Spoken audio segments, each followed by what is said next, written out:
আজকের গল্প হৃদ মাঝহারে পর্ব 1।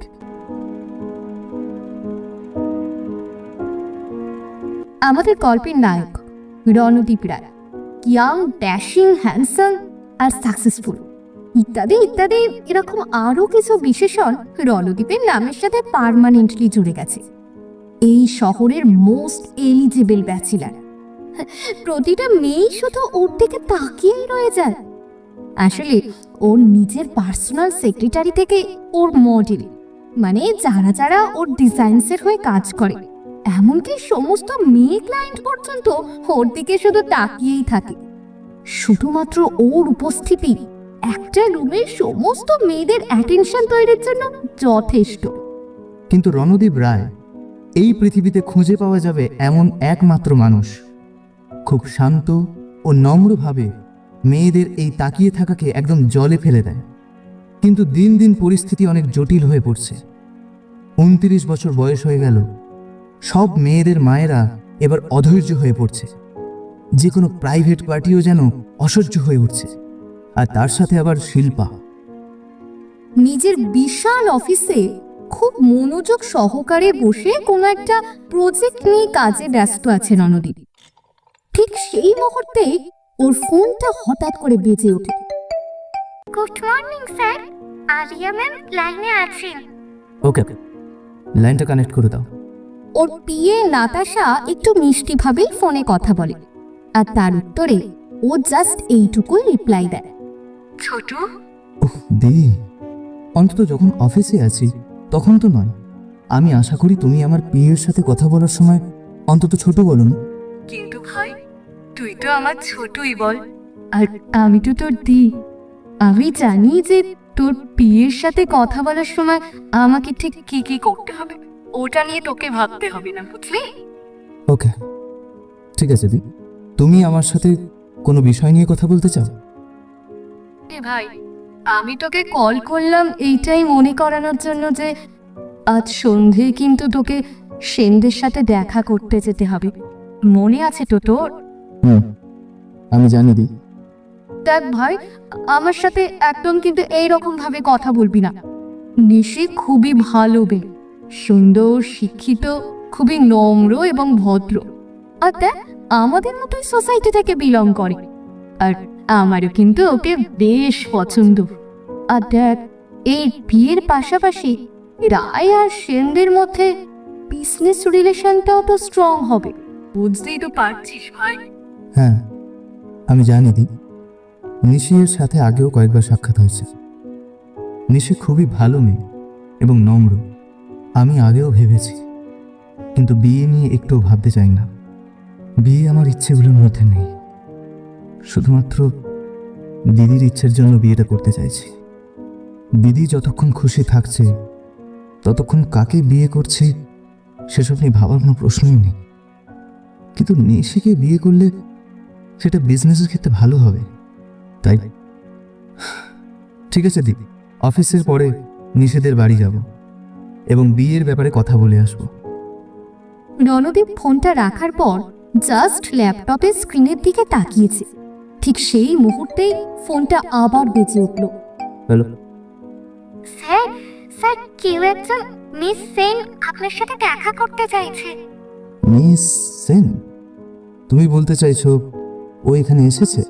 ইয়েস স্যার, আর আপনার সাথে দেখা করার জন্য খুবই জোরও করছে। স্যার, আপনি চাইলে আমি ওনাকে চলে যেতে পারি। ভেতরে পাঠিয়ে তো। নাতাশা ওর সামনে দাঁড়িয়ে থাকা মেয়েটার দিকে অদ্ভুত ভাবে তাকালো এবং ভাবতে লাগলো, আর মানে রণদীপ রায় এই মেয়েটার সাথে দেখা করতে রাজি হলো কেন? যাই হোক, এত কিছু চিন্তা করার পর নাতাশা মেয়েটাকে কেবিনটা দেখিয়ে দিল। কেবিনের দরজায় একটা হালকা আওয়াজ শোনা গেল। দরজার ওই পাশে ওর ফিউচার ওয়াইফ দাঁড়িয়ে আছে। তাই নিজেকে একটু সংযত করে নিয়ে উঠে গিয়ে দরজাটা খুলল রণদীপ। যেটা দেখতে পেল সেটার জন্য একটু প্রস্তুত ছিল না।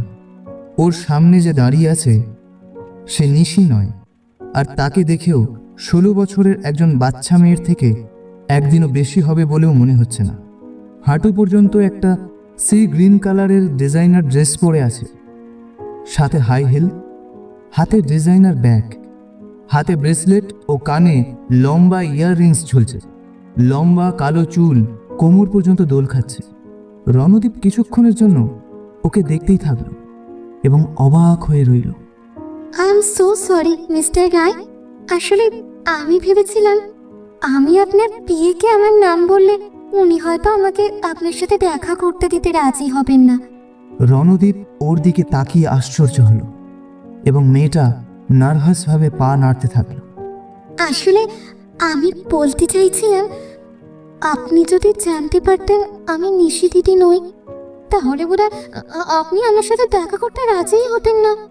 তুমি নিশির বোন? হ্যাঁ, বলছি আমি ভেতরে আসতে পারি? আসলে আমার না আপনার সাথে খুবই গুরুত্বপূর্ণ একটা বিষয় আলোচনা করার আছে। ও শিওর, কাম ইন। সোফাতে বসো। মিস্টার রায়, বলছিলাম কি, প্লিজ প্লিজ আমার দিদিকে বিয়েটা করবেন না। What? Please please please please okay বিয়েটা করবেন না প্লিজ। এক্স্যাক্টলি, তুমি কে?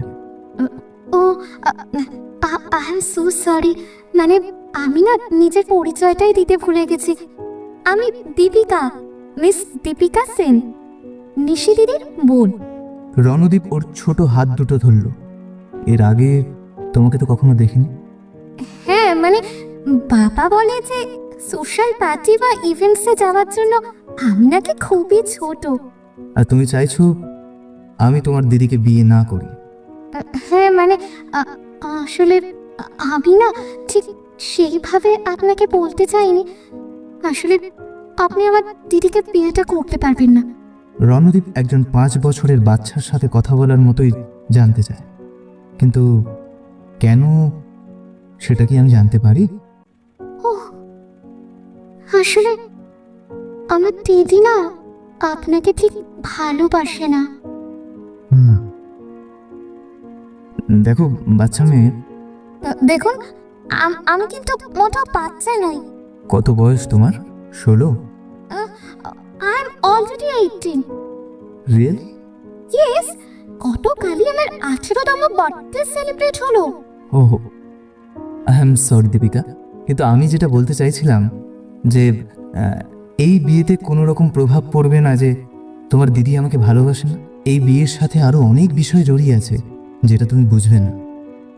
দেখুন, আমি জানি যে এটা একটা বিজনেস রিলেটেড ব্যাপার, আর এটাই একটা বিরক্তিকর ভাবনা। উফ, ইটস জাস্ট প্যাথেটিক। আমি মানছি যে দেখুন, আমার দিদি না আপনাকে বিয়েটা ঠিক করতে পারবে না। ও অন্য একজনকে ভালোবাসে, একটু বোঝার চেষ্টা তো করুন।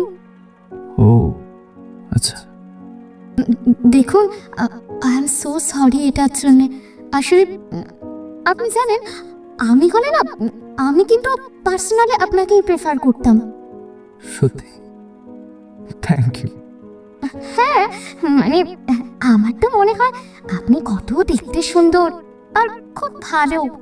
এমনকি আপনাকে আমার নাম না বলে দেখা করতে চাওয়ার জন্য আপনি আমার উপর একটুও রেগে যাননি। দীপিকার কথা শুনে রণদীপ ব্লাশ করতে থাকে। এরপর নিজেই আবার আসল কথায় ফিরে এসে ওকে জিজ্ঞাসা করে, নিশি যদি অন্য কাউকে ভালোবাসে তাহলে সেটা তোমার বাবাকে বলছে না কেন? আসলে কি বলুন তো, মানে সেই ছেলেটা না এখন ভারতে নেই, লন্ডনে আছে। ওখানেই নিজের পড়াশোনার কাজ করছে। আর দিদিকে বলেছে যে এখন কাউকে কিছু এই ব্যাপারে না বলতে, মানে যতদিন না ও দেশে ফিরে আসছে ততদিন পর্যন্ত। আর জানেন, সেটা এখনো পর্যন্ত 3 মাস বাকি আছে। আর দিদি না কখনোই বাবার সিদ্ধান্তের বিরুদ্ধে যাবে না। ও তো আপনাকে বিয়ে করতে রাজি হয়ে যাবে। আর তাই আমি আপনার সাথে কথা বলতে চলে এসেছি। রণদীপ দীপিকার এখনো পর্যন্ত সাহসটা দেখে বেশ উৎসাহিত। এখানে আসার খবর ওর ঘরে কেউ জানলে হয়তো ওর ঘর থেকে বেরোনোই বন্ধ হয়ে যাবে। নিশি আর আমি একই নৌকায় বসে আছি। কি? তার মানে আপনিও কাউকে ভালোবাসেন? না, তাহা ঠিক নয়। আসলে দীপিকার এরকম সিদ্ধান্তে পৌঁছানোয় রণদীপ তো বেশ অবাক হয়ে গেছে। আমি বলতে চাইছি যে আমিও বিয়ে করতে চাইছি বাড়ির লোকেদের জন্য। আর আমি তো পিছিয়ে আসতে পারবো না। নো, তাহলে আপনাদের তিনজনেরই তো বাকি জীবনটা খুব কষ্টকর হবে। আর একই বাড়িতে তিনজনের থাকাটাও বেশ কষ্টকর হবে, খুবই অস্বস্তিকরও বটে। তুমি তুমি কি বলতে চাইছো? মানে আমরা তিনজন, মানে মানে কি বলতে চাইছো? ও মানে আপনি, দিদি আর রণবীরজি। রণবীর? রণবীর আবার এর মধ্যে কোথা থেকে এলো? আপনার ভাই রণবীরজি, উনি আর আমার দিদি, ওরা একে অপরকে ভালোবাসে। ও, ভালোবাসে? তাহলে তো সবকিছুই চেঞ্জ হয়ে যাবে। মানে আমার ভাই যাকে ভালোবাসে সেই মেয়েকে আমি বিয়ে করতে পারবো না। আমি জানতাম আপনি ঠিক এইভাবেই ভাববেন। জানেন, আমি জানি আপনি খুব ভালো। থ্যাংক ইউ, কিন্তু এতে তো সমস্যার সমাধান হলো না। আমি আমার দিকে জানি, এর জন্য আমাকেই দায়ী করবে আর ভাববে আমি এইরকম সব কিছু করেছি যাতে আমাকে বিয়ে করতে না হয়। তাহলে তাহলে আমরা এবার কি করব? দেখো দীপিকা, রণবীর আর নিশি যদি একে অপরকে ভালোবাসে তাহলে অবশ্যই আমি নিশিকে বিয়ে করব না। তবে পুরো ব্যাপারটা অনেক জটিল হয়ে গেল না? এখানে অনেক রকম সমস্যা হয়ে গেল, আর এটার থেকে বেরোতেও একদম সঠিক রাস্তা দরকার। সঠিক রাস্তা। সন্ধেই তোমাদের ঘরে যাওয়ার আগে আমাকে ভাবতে দাও, দেখি কি করা যায়। হ্যাঁ, আপনি ঠিকই বলেছেন। আচ্ছা, আমি তাহলে এখন এখান থেকে আসি, কেমন? আমি শিওর আপনি ঠিক কোনো না কোনো একটা রাস্তা বের করবেনই। আমি জানি আপনি খুব স্মার্ট।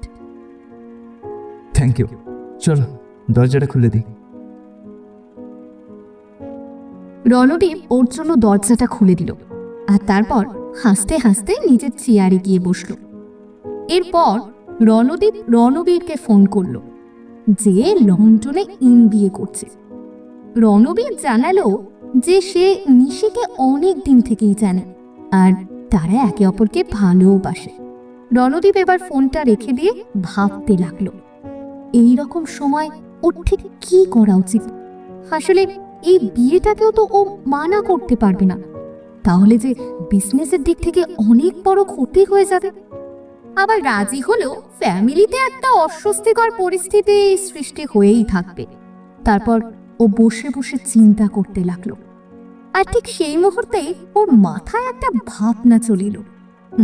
যদিও টোটালি ক্রেজি, আর হয়তো এর জন্য ওকে অনেক রকম মিথ্যেও বলতে হবে, কিন্তু এই মুহূর্তে ওর বিজনেসের জন্য এটাই দরকার।